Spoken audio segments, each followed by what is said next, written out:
Les capteurs de rêves sont des instruments puissants issus de la médecine chamanique, dont l'origine est attribuée à des tribus amérindiennes. Le cercle principal qui les constitue représente la roue de la vie et la toile d'araignée représente les rêves que nous tissons dans le temple des rêves. Notre âme est le mouvement que nous gérons grâce à nos activités quotidiennes. Au centre du capteur, le trou représente le vide, l'esprit créateur, le grand mystère. Le rêve est le véhicule qui permet l'échange entre l'homme et le grand esprit. Toujours selon cette culture, le rêve est l'expression des besoins de l'âme. Selon la tradition, ces objets aident à maintenir en nous les bonnes idées et les rêves agréables, tout en nous protégeant du mal. Il peut aussi aider la personne à avoir un sommeil plus serein et plus calme, l'aider aussi à se souvenir de ses rêves. Le temple des rêves est influencé par les bonnes et mauvaises énergies. Ces dernières sont attrapées par la toile et se dissipent par le trou central avec les premiers rayons du soleil. Ces objets ont commencé à être commercialisés par les Ojibway dans les années 1960. Ils ont été fortement critiqués par les autres tribus qui les ont accusés de profaner leurs croyances mystiques. De nos jours, ils sont fabriqués dans la plupart des cas par des personnes qui ne respectent pas le processus magique et mystique nécessaire à leur bon fonctionnement. Ils perdent alors leur essence et ne deviennent que de simples objets décoratifs. L'utilisation des capteurs de rêve a fortement augmenté de nos jours. Cependant, la majorité d'entre nous ne connaissent pas la légende exceptionnelle qui les entoure. L'araignée est une bête mystique au pouvoir étrange et mystérieux pour les peuples amérindiens. Selon la légende, une femme araignée appelée Asibikaashi prenait soin des gens de la terre. Cette femme araignée veillait sur toutes les créatures du monde, en se penchant sur les berceaux et les lits des enfants. Asibikaashi construisait sa toile chaque nuit avant l'aube de façon à pouvoir capter les premiers rayons du soleil. Si vous êtes debout à l'aube, regardez sa toile et vous verrez les rayons du soleil scintiller sur la rosée du matin. Pendant qu'elle tissait une toile fine, délicate et résistante, capable d'attraper le mal entre ses fils et de faire disparaître les mauvaises pensées, les mauvais rêves, tant qu'à eux, et les mauvaises vibrations restaient accrochés dans la toile et étaient détruites par le soleil du matin. Au fil des années, la tribu grandit.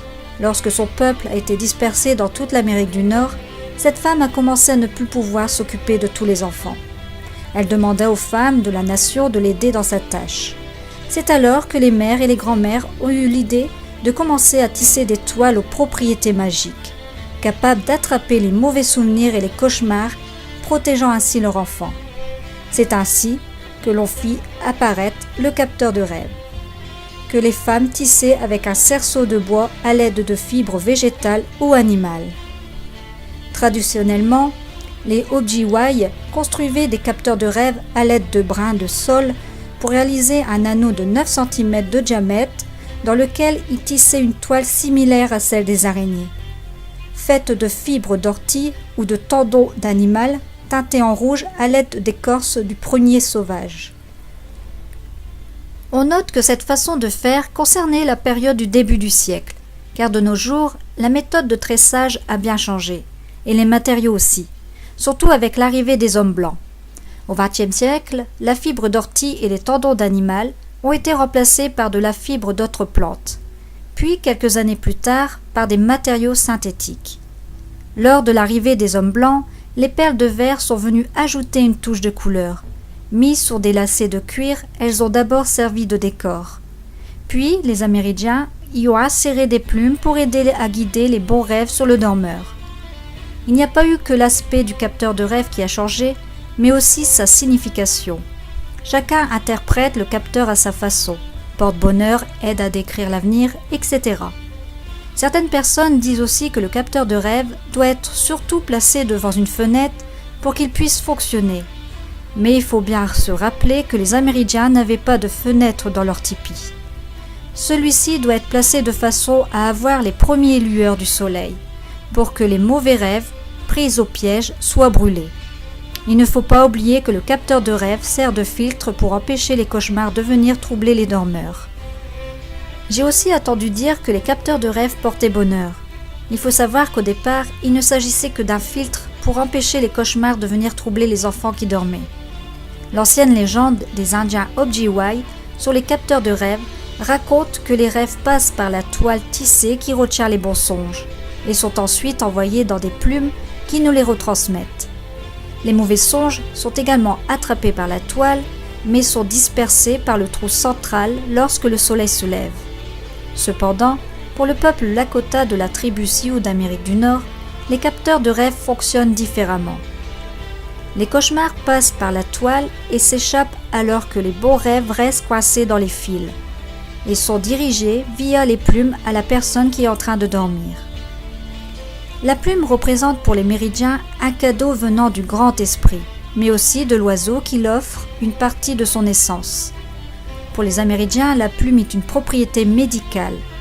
Elle permet de faire pénétrer et diriger l'énergie de guérison, car celle-ci capte et redistribue l'énergie bénéfique. Certaines plumes ont aussi des valeurs de protection. N'achetez pas de plumes, ramassez-les lors de votre promenade dans les bois et essayez de vous connecter avant la promenade et de demander à recevoir des plumes que vous avez besoin. Si c'est fait avec le cœur, les énergies ne pourront être que bénéfiques et convenir à la personne à qui elles seront destinées. Une autre histoire tend à expliquer la tradition du piège à rêve chez les Ojibway. Cette femme Sioux, dont l'enfant était torturé par de mauvais rêves. Ne sachant que faire, elle alla s'acquérir d'une solution auprès de la femme araignée. Cette dernière lui donna le conseil de fabriquer le cercle éternel à partir de branches de saule et un filet de vie à partir de fils de coton. Depuis ce temps, le piège à rêve sert à nourrir la joie de rêver et la joie de vivre. Chez les Micmacs, on dit qu'une grand-mère qui cousait des vêtements dans la lumière tamisée de son wigwam attendit une petite voix qui pleurait dans un coin. Elle leva les yeux et demanda « Qui est-ce qui pleure et pourquoi pleures-tu » La petite voix répondit « Ici c'est moi, grand-mère. » La grand-mère leva les yeux et aperçut une petite araignée. « Je pleure parce que tout le monde a peur de moi. Ils disent tous que je ne sers à rien. » La grand-mère fut bien peinée d'entendre ce que l'araignée avait à dire. Elle lui répondit « Eh bien, je crois que je peux faire quelque chose pour toi. Dorénavant, quand tu tisseras ta toile au-dessus de l'endroit où l'on dort, les mauvais rêves resteront pris à l'intérieur et ils seront détruits par le soleil. Ainsi, on ne fera plus que de bons rêves. » Voilà, j'espère que ces légendes sur les attrape-rêves vous auront plu. N'hésitez pas à me dire en commentaire ce que vous pensez de cet objet. Superstition ou pas, c'est à vous de voir. En tout cas, les traditions indiennes sont réputées pour être sacrées. J'ai en ma possession plusieurs attrape-rêves qui sont disposés dans différentes pièces de ma maison, plus particulièrement dans mon salon car le thème de ma déco représente les Indiens d'Amérique. J'ai toujours été attirée par leurs traditions ainsi que leur musique et j'ai pu aussi découvrir pourquoi je sentais ce besoin de me rapprocher d'eux. Car j'ai pu rencontrer des personnes merveilleuses qui ont la capacité de pouvoir voir les vies antérieures. Et c'est à ce moment-là que j'ai découvert qu'en 1700, j'étais une indienne guérisseuse. Sur ce, je vous fais de gros bisous et je vous dis à très bientôt.